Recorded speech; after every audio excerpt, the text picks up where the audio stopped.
टिपू सुलतान हा आमचा आदर्श असू शकत नाही.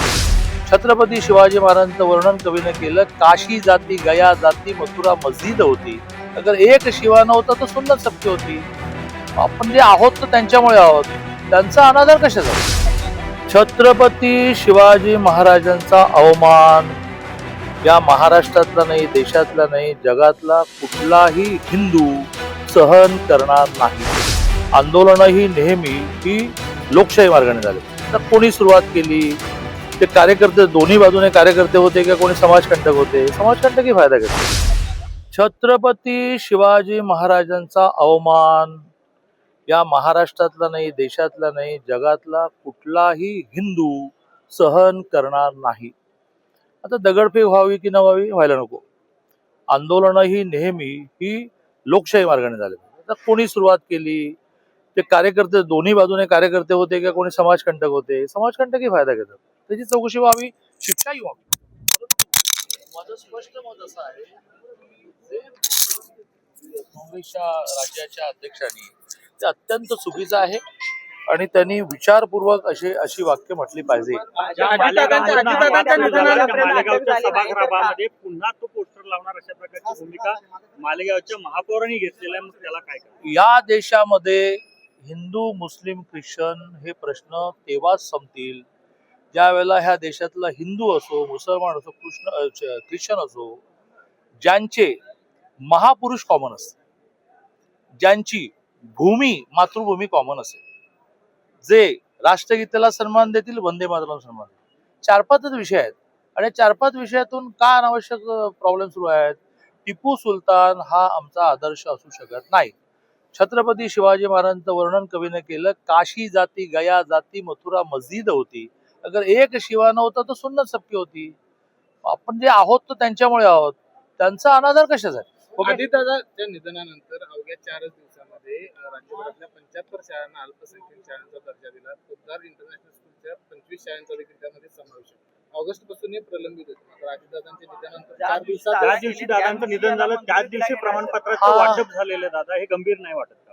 त्याच दिवशी प्रमाणपत्रांचं वाटप झाल्याची माहिती समोर येते. माझ्यासारखा जो काँग्रेसच्या प्रकारचा आरोप. मी नेहमी, आपण एका गिरणी कामगाराचा मुलगा तुमच्यासारख्या आशीर्वादामुळे इथपर्यंत आलो, तो अपुऱ्या माहितीच्या आधारे काही बोलत नाही.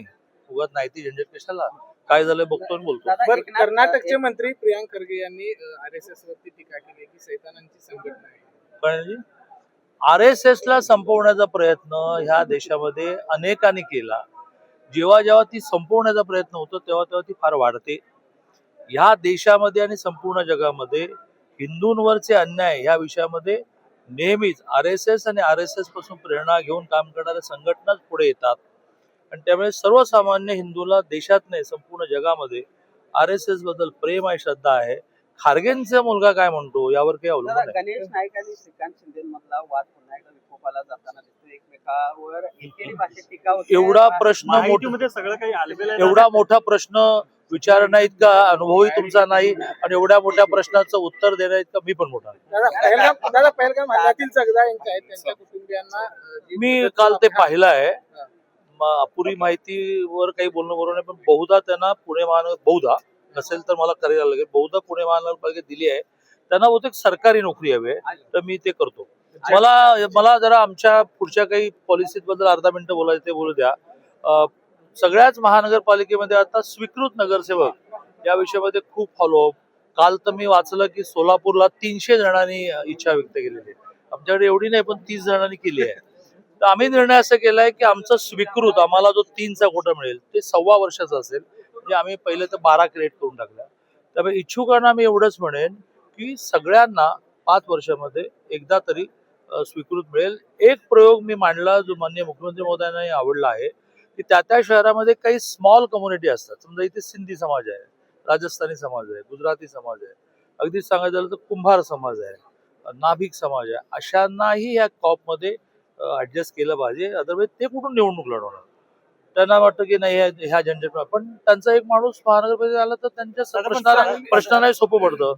12 मध्ये भविष्यामध्ये अशाही काही लोकांना आम्ही 1.25 वर्षाचं स्वीकृत देणार आहोत. सांगली झडपीची काय नेमकी परिस्थिती? सांगली झडपीमध्ये 20 ते 25 असं 1.25 महिना विधानसभा चालायची. साधारणतः बजेट सेशन एवढं लंब चालवावं लागतं.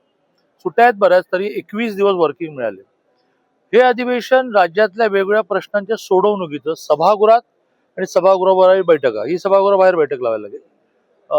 जवळजवळ 90% विषयांचा निचरा होतो आणि म्हणून ह्या अधिवेशनाकडे सगळे जुलैचं हार्डली 2 आठवडे चालतं, डिसेंबरचं जेमतेम 2 आठवडे चालतं.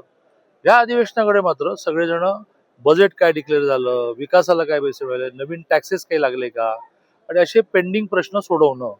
जर सांगलीपुरता विचार म्हटला तर आम्हाला नवीन पाण्याचा उद्भव हवा आहे.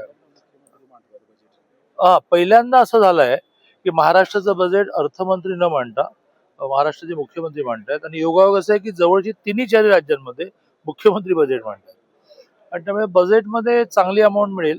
आणि त्यातून आपले पेंडिंग जयंती नाल्यापासूनचे विषय, पंचगंगा प्रदूषणाचे विषय, ट्रॅफिकचा विचार करून काही फ्लायओव्हर ब्रिजेस करणं, एखादा का होईना छोटा का होईना भुयारी मार्ग करता येईल का, की ज्यातून ज्यांना मध्ये काही काम नसतं ते इथून निघाले की डायरेक्ट तिथे पोहोचले. म्हणजे खूप विषयांचा देवेंद्रजींच्या डोक्यात प्लॅन तयार आहे.